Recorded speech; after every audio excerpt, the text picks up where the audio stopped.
All right, ladies, this episode of Energize Your Life podcast is just for you.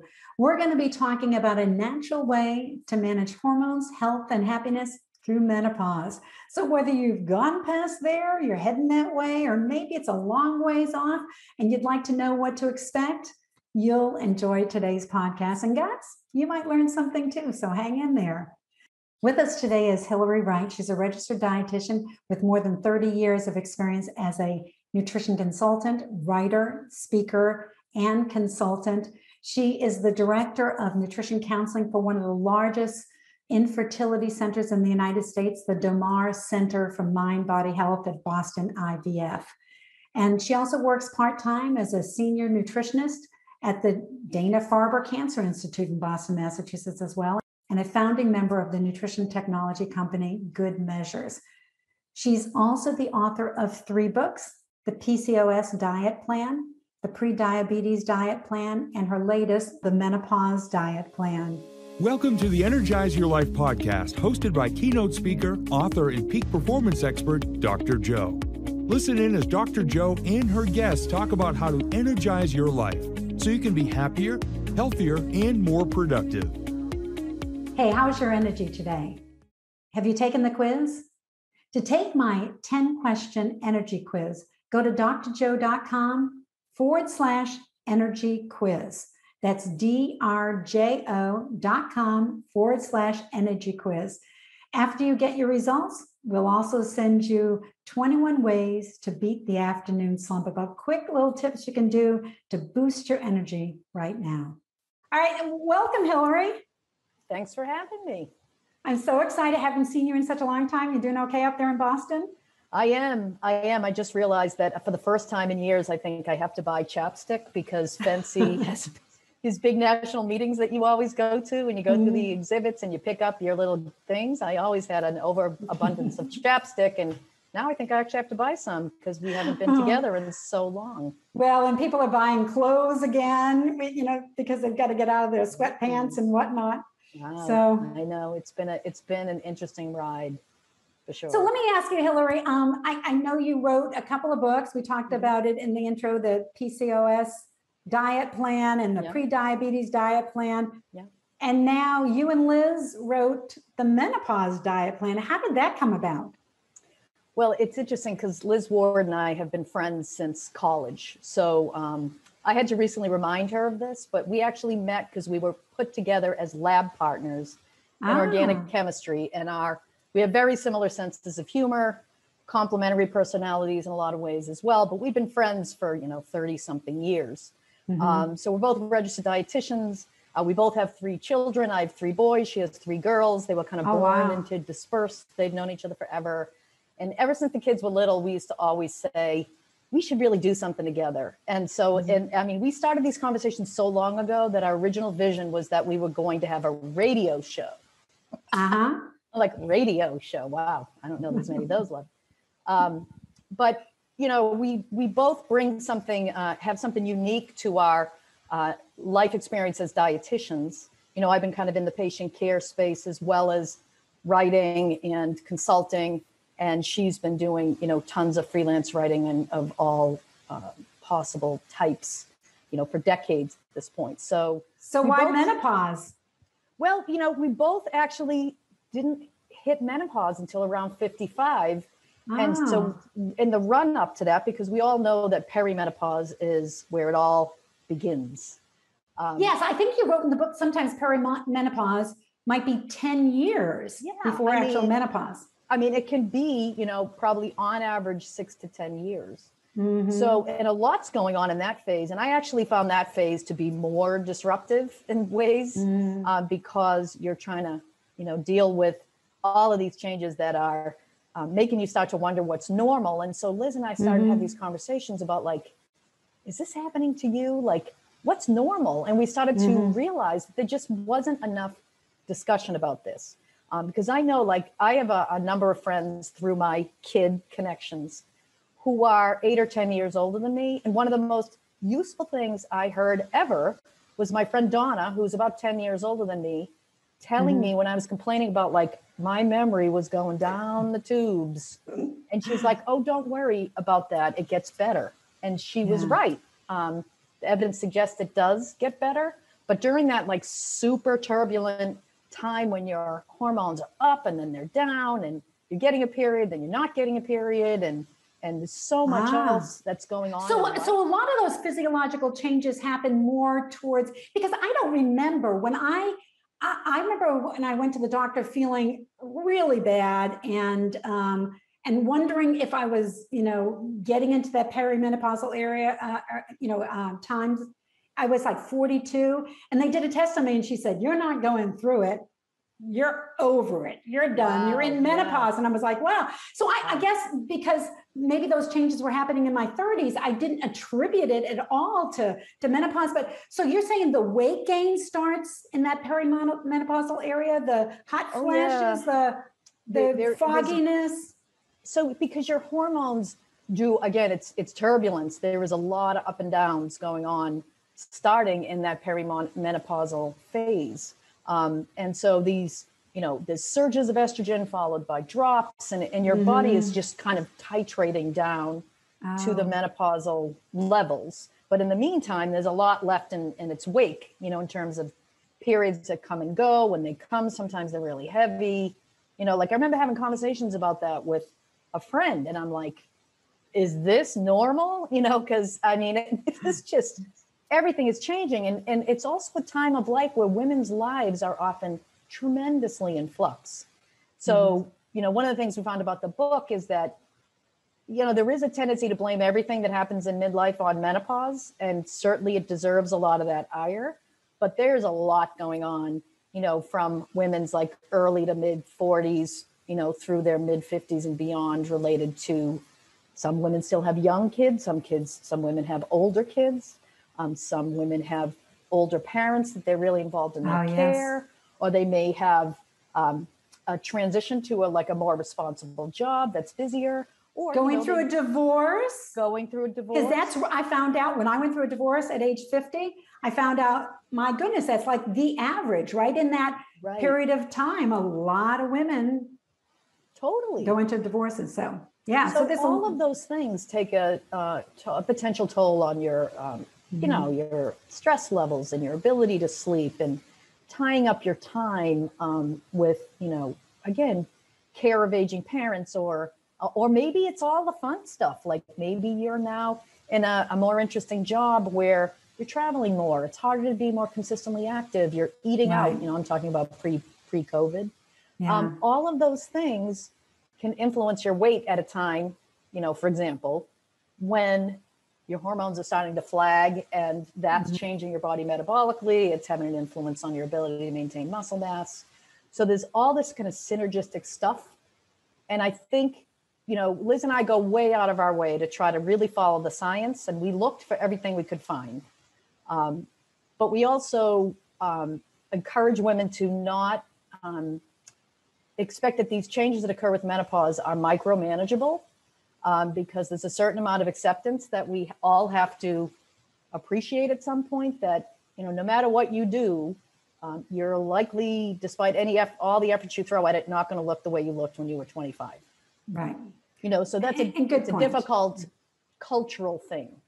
So let's talk about weight gain, because you mentioned that in the book. Can you tell us a little bit about kind of what the average weight gain is during menopause? And then where does this come from? Because like you said, it's not always due to menopause. But what's really interesting is I started reading about the weight gain thing, and I was looking at a lot of data from this study called the SWAN study. The SWAN study is one of these big studies that a lot of research has come out of, that's been following women, many, many women over many, many years.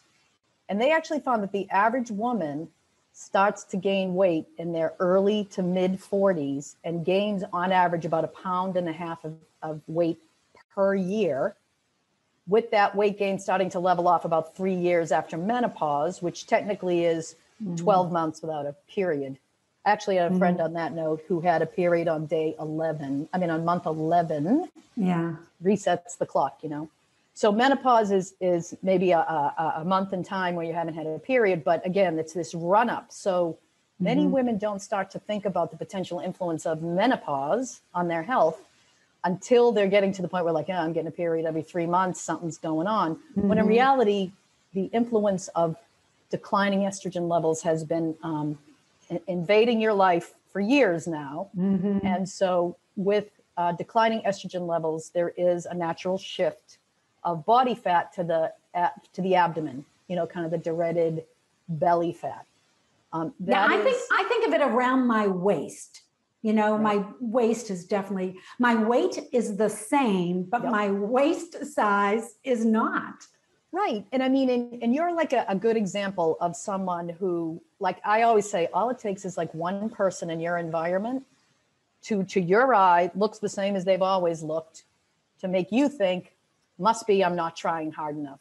So we all come into this world with our genetics and our, that predisposition. So I just did my 23andMe, and not surprisingly, I'm 88.9% Irish, British Isles. We have what we call the chicken body.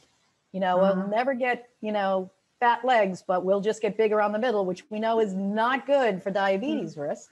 And there is a lot of type 2 diabetes in my family, which is what motivated me to write the Prediabetes Diet Plan to try to help people understand this is a largely reversible condition if you get on it early enough. If you're enjoying this podcast, you may want to refer to a couple of other ones. For example, episode number 4 was all about how to get a good night's sleep. And episode 44 was about how to reduce that belly fat. We talk about 3 proven strategies to help get rid of that fat around the middle. So, and so those kinds of things start to happen too. As we get into our 40s and older, many people start to become a little more insulin resistant, as kind of a function of age. Some people let's talk about the insulin resistance. We could do a whole topic on that, but people do ask me that kind of question. What exactly is insulin resistance, and how do we treat that? So take a little side shoot off of that. We know a lot about insulin resistance because in its most advanced stage, it causes type 2 diabetes. And we also know that type 2 diabetes is taking off because excess weight gain is taking off. And both of those inactivity as well. Inactivity is taking off. So all of those lifestyle shifts are toxic to the genes involved in insulin resistance, because insulin resistance actually evolved in our caveman ancestors to help them survive droughts and famines. So a tendency to become insulin resistant when the body is stressed is normal, and it was good. This is diabetes and obesity and heart disease and many cancers. They're considered genetic mismatch conditions, meaning we've got these genes that have a tendency to do this that was helpful throughout history. When you take that same genetic predisposition and dump it in the year 2021, there's a lot of kind of backfiring going on. So insulin resistance, in a nutshell, it's a really complex thing. But basically, when we eat carbohydrates of any type, within about 60 to 90 minutes, they're in our blood as glucose, blood sugar. That has to happen. We need it. All the cells of our body use glucose. The amount of glucose that shows up in your blood an hour after eating/drinking is directly proportional to how much you ate or drank. But the quantity of the glucose in the blood is going to dictate how much insulin your pancreas thinks it needs to secrete to basically sweep that glucose out of the blood and into the cells so the cells can be energized and fueled. So all the diabetes books will say insulin is like a key. It runs around, it unlocks all our cells.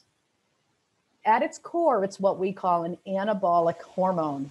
It's designed to make cells grow. So when insulin is unlocking cells, so glucose, blood sugar, can get out of the blood and into the cells are growing. But insulin really, it's the most abundant hormone in the body, I believe.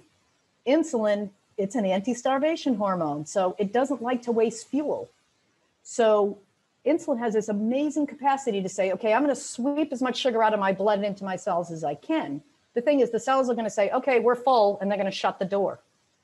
So the insulin's going to say, okay, I'm an anti-starvation hormone. Where am I going to store it now? Well, it has some ability to store it in your muscles and your liver. Is the stuff called glycogen. It's like little sugar cubes. For a rainy day, they can be crumbled and thrown into your blood if you need glucose and you're not eating. But those also are going to be full, and they're going to shut the door.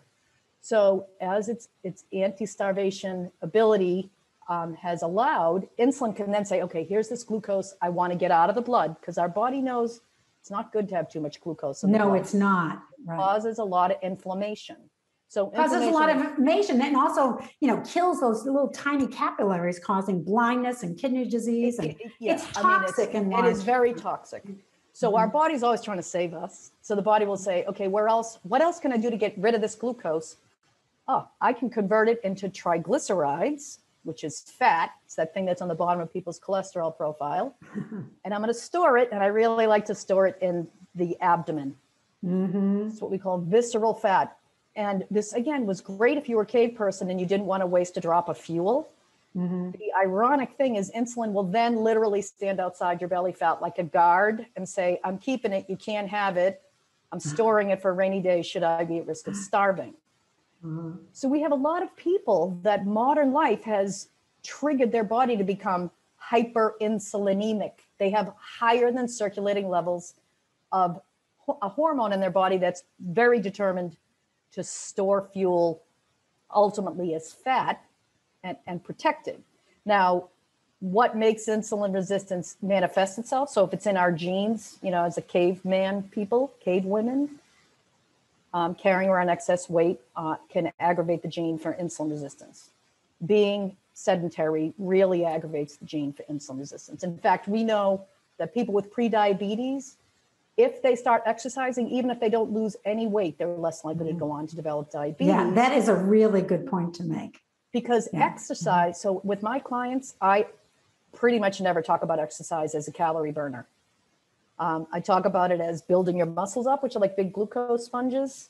And I talk about it as an insulin sensitizer, because insulin is only supposed to have to unlock your cells so the glucose can get out of the blood and into the cells.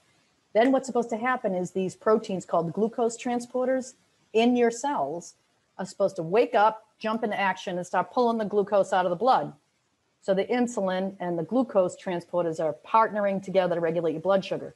But the trigger for the glucose transporters is physical activity, which is why 100 years ago, diabetes was a rich person's problem, because everybody else's life was so physically grueling. Right. But it's also why physical activity, even without weight loss, can reduce your risk of developing type 2 diabetes. So the changes that occur hormonally in our body with menopause increase our likelihood of developing insulin resistance when we already live in a world that has already piled on a few risk factors. You had in your book the statistics for how many people in the 40s and 50s, women in their 40s and 50s have diabetes, and who has pre-diabetes. The numbers are great. Do you recall what those numbers are? I just know, like, currently their estimates are like 88 million people have pre-diabetes. That's men and women, so I can't pull the women statistic right off the top of my head. Okay, I wrote it down. You mentioned that one study looked at people between 45 and 64. It might have been women. I didn't make a note of this. 17% have diabetes, and another 41% have pre-diabetes, which adds up to 58% have some issue going on with insulin. And so I think that's really important to stress, even though we are dietitians and we talk a lot about food, and that's what people think. But in reality, when it comes to this insulin resistance, as you mentioned, physical activity or getting back into that is probably the single most important thing for you to do right now. And especially if you're in, you're not even thinking about menopause, it's years off. Are you involved in a regular exercise routine of some sort so that it doesn't, surprise you when things start to change? Well, because let's face it, there's some people they've been thin their whole life and they're like, I don't know what's happening. I'm not doing anything different. Well, your body is changing. You're not burning as many calories as you used to, because your body composition is shifting. Yeah. You definitely, most people definitely cannot get away with eating. So we all know as dietitians that food is the biggest factor when it comes to weight management. Mm-hmm. If women continue to eat and drink their calories through their 40s into their 50s, as they did in their 30s, the majority of them are going to gain weight. And so we have a chapter in there about like liquid calories, whole slew of considerations there, from the sugary ones that are associated with increased risk of diabetes. But, studies tell us that women at middle age and older are drinking more than they used to, so that's calories. It's not good if they're drinking too much. We wanted to actually write much more about women drinking too much at middle age than our publisher would, that our editor would let us get away with. But, so there's all these colluding, most of the women that are sitting around drinking wine with their friends are not the ones with the little babies at home. They're the ones that have a little bandwidth. You can tell I'm speaking from personal experience. If your kids get a little bit older, you have a little bit more flexibility.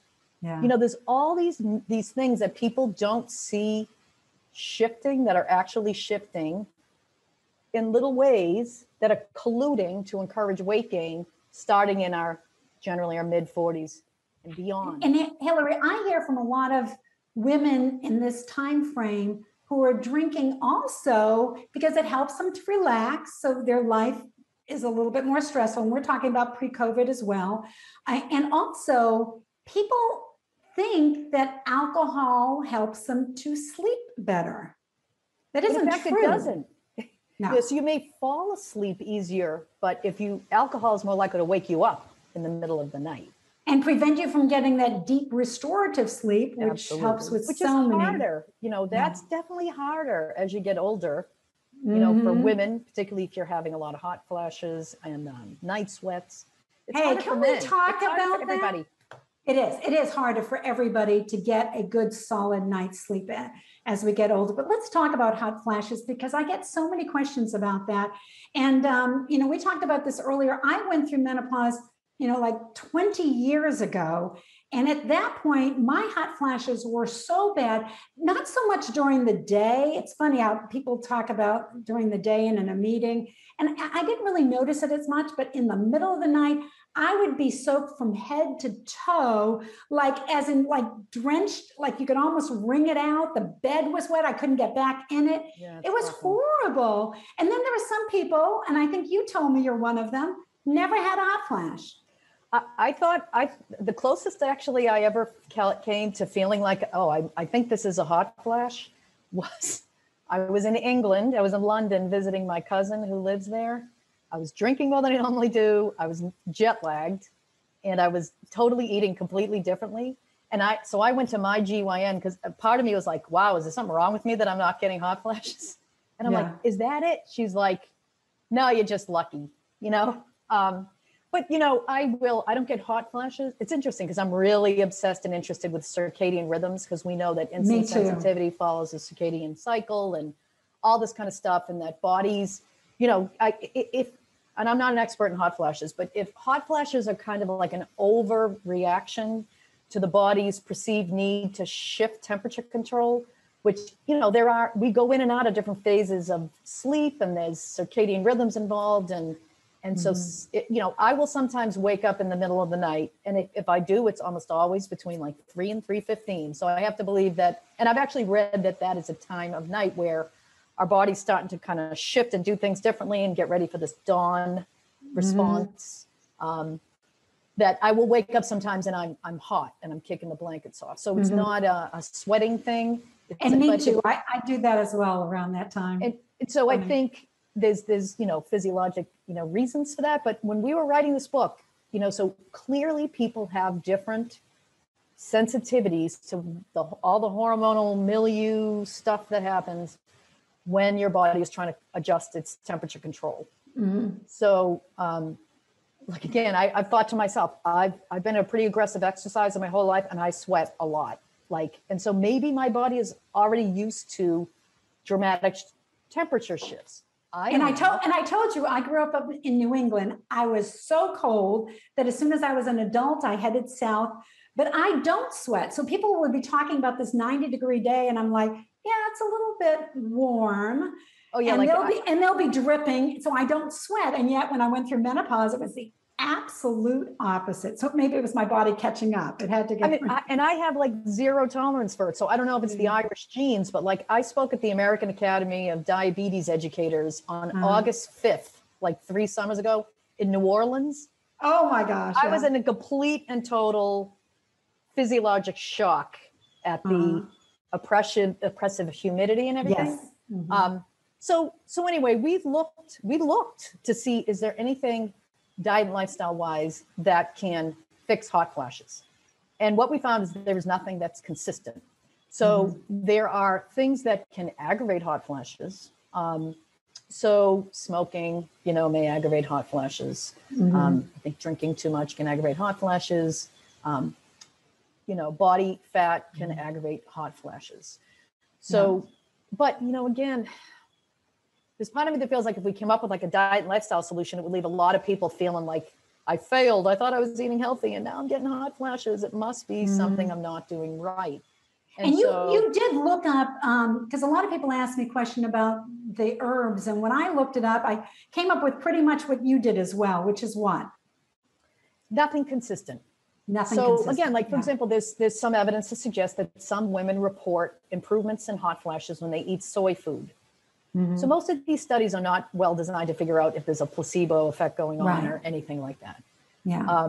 And it could be that some women, are really sensitive to phytoestrogens, but they're like 100 to 1,000 times weaker than estradiol, which is what we make.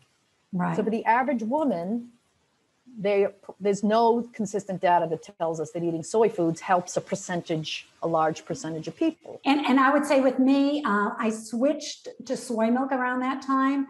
And I always ate a bunch of soy products because I'm not a vegetarian, but I'm not a big fan of big chunks of meat. And so I always have to try harder to get some protein in it.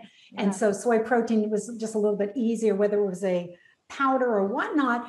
And I have to say, nothing. It didn't even work at all. And for those of you who are listening that wonder if you're a failure, if you get back on hormones, I have to say that I got to the point where I said to the doctor that, it was so miserable. I wasn't sleeping and I worried that I was going to have an accident, like run off the road. I was so tired. And I said, I feel like I'm going to wrap myself around a telephone pole. I am so exhausted.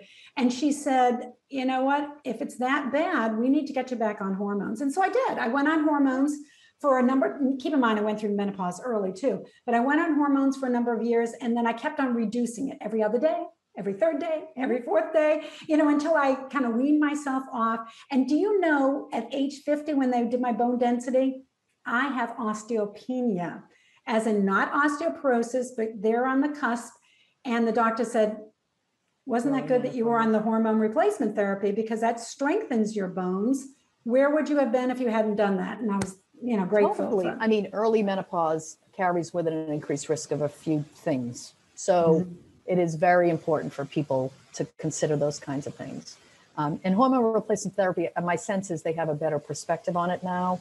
Like when they first did hormone replacement therapy, I think they just put all women on it and kept them on it for ages and ages and ages and ages. So Hillary, I have to tell you the story. So when I found out that I had gone through menopause, it kind of surprised.